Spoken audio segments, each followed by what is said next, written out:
Hi there, it's me, Reed. Hi, I'm Jennifer. Welcome. Welcome. We're glad that you are here with us for a Faith at Home listening practice. Today we're reading Psalm 119, the second section. So that's verses 9 to 16. Right. In Jennifer's paraphrase. From We Love Your Invitations. It's right here. A Psalm 119 paraphrase. Oh yeah, there. There it is. There it is.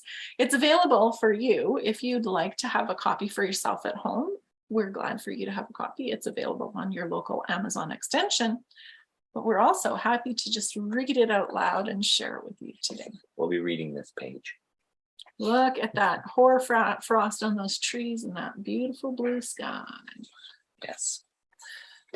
Indeed. As usual, we'll be reading it twice. The first time we'll read it, we'll be listening for something that stands out to us.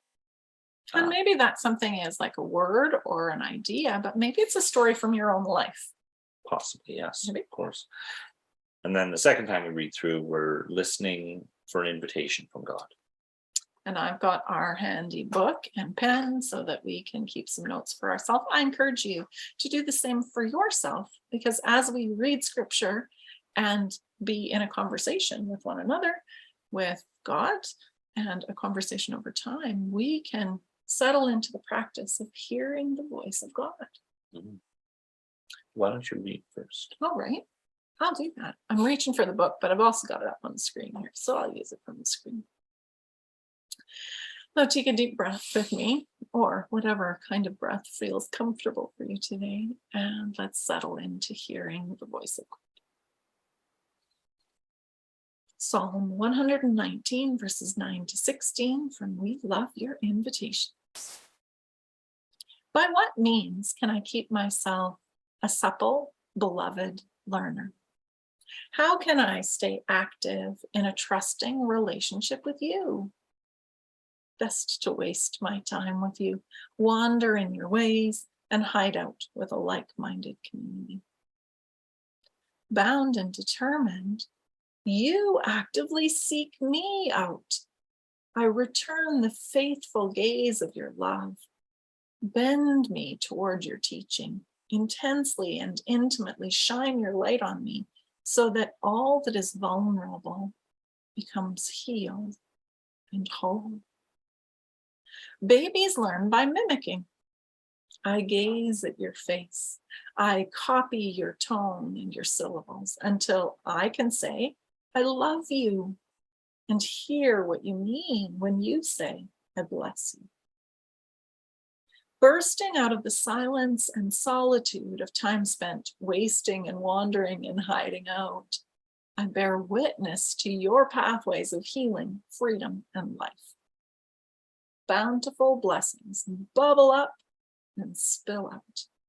What relish, what delight, what savor.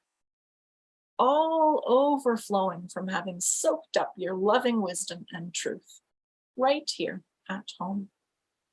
Blessed are you, respectful, enthusiastic, relentlessly merciful, leader, counselor divine. I say thank you. I move in a dance of amazement. Very good. I noted best to waste my time with you. And it's something that it just stuck out to me because I remember for a while, people always thought, oh, I have to get some quality time with whoever, even if it's 2 minutes. And I was like, in some ways, quantity time is quality time. I remember becoming close friends with one of my roommates in college, and we didn't talk a lot about, things, but we spent a lot of time shooting hoops in the gym, just hanging out with each other, just being with each other, wasting time. Wasting time. And you still have a relationship today. Yeah, interact at that level constantly and repeatedly and for long periods of time. And build something. So wasting time with God is a good thing. It's not a waste. It's not a waste, never a waste to spend time with God. Yeah. Never a waste to spend time with someone we care about. Thank you. That's lovely. The line that stands out to me is, blessed are you, respectful, enthusiastic, relentlessly merciful God. Those adjectives for God are like, wait, hold on, that is how I've come to know God. But it surprised me again today. And I mean, that's saying something when the person who created wrote the that. paraphrase is surprised. But it catches me by surprise to see again how God interacts with me, and to feel respected, to feel God's enthusiasm for me, to know that God's mercy for me is relentless. Yeah, that's what stood out to me today. Well, I'll read it again. Okay, and this time, Listening for an invitation from God. And an invitation can be, it's basically an action to move away or something like that. That's why I think it's an invitation. and in this practice, I mean, this is an ancient prayer practice, to listen for what we notice, to listen for an invitation. In this practice, it's because we believe that our faith, our relationship with God, is actually an active part of our everyday lives. That's why we listen for an invitation. So let's listen for an invitation while Reed shares these words with us.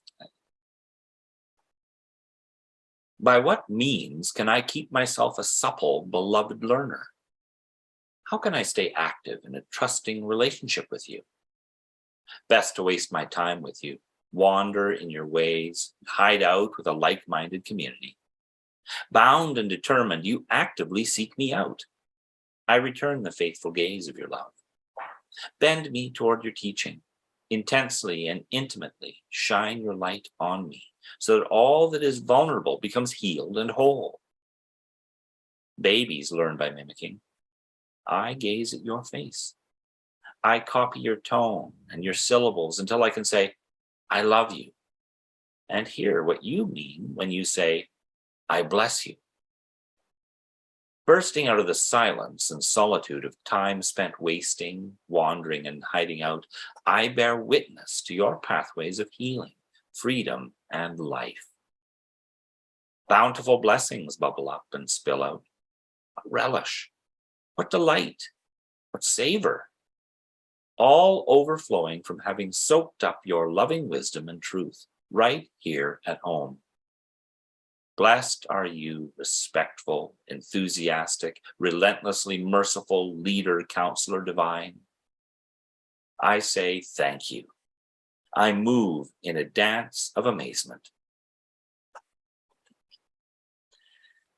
The invitation that I hear is to be okay with the waiting. So today, the day that we're recording this, is Ascension Day in the liturgical calendar.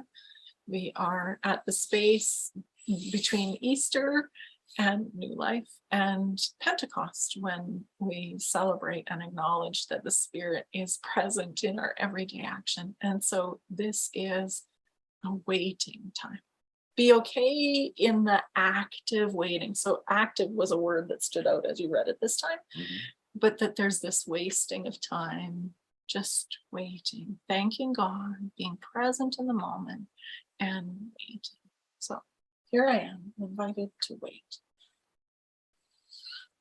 What are you invited to do, to be, to become? The line, bountiful blessings bubble up and spill out. That idea as an invitation is awaiting, kind of, or expecting that God's blessings are bountiful. I often feel that sometimes I feel like I get nothing. God doesn't listen. God doesn't answer prayer, or I feel bereft or something. But God's blessings are bountiful. I just need to expect to see them and look for them. Instead of looking for the absence, look for the presence, I guess. Mhm. So that's the invitation for me. Now, as you listen along with us, what do you hear as an invitation from God to you? Would you take a moment and send us a little note? Let us know. Mhm. You can either reply in the comments, depending on where you're seeing this, or you can send it off to the email attached to the podcast. We'd love to hear from you what it is that God is speaking to you today through the words of this paraphrase. Because the conversation matters and you matter, and what's happening in your life with God matters so much. So we'd love to hear from you. Thanks for being with us today. And we'll see you again. God bless you. Bye-bye. Bye-bye.